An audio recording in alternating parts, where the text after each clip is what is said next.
रामजय सुमन जी ने क्या कहा, क्योंकि इतिहास के पन्ने सब पलट रहे हैं। बीजेपी के सोचिए क्या इतिहास का पन्ना पलट रहे हैं। बीजेपी के लोग किस बात पे बहस कर रहे हैं। उनके बड़े बड़े नेता जिन्होंने संविधान की शपथ ली, वो किस बात की बहस छेड़ना चाहते हैं, औरंगजेब की बहस छेड़ना चाहते हैं। तो अगर रामजय सुमन जी ने भी इतिहास का कोई पन्ना पलट दिया, जिस पन्ने में अगर इस तरह की भाव लिखा होगा, 200 साल पहले 100 साल पहले हम लोगों ने तो इतिहास लिखा नहीं। इतिहास किसने लिखा है? इसलिए भारतीय जनता पार्टी से पूरे उत्तर प्रदेश की हमारी समाजवादी पार्टी की तरफ से निवेदन है कि इतिहास के पन्ने ना पलटें, क्योंकि इतिहास के पन्ने अगर पलटे जाएंगे तो लोग ये भी याद करेंगे कि छत्रपति शिवाजी महाराज जब उनका तिलक होना था तो किसी ने उनका तिलक नहीं किया और हाथ से तिलक नहीं किया गया।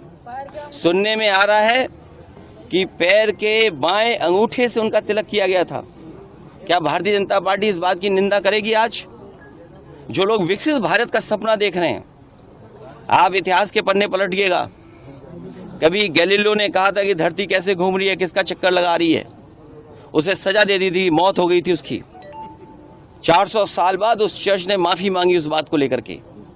अगर भारतीय जनता पार्टी छत्रपति शिवाजी महाराज जी को मानती है और विकसित भारत का सपना देखती है, क्योंकि इटली विकसित भारत है, विकसित भारत उस तरफ पहुंचना चाहता है। इटली भी विकसित है, दुनिया में वो विकसित देश है।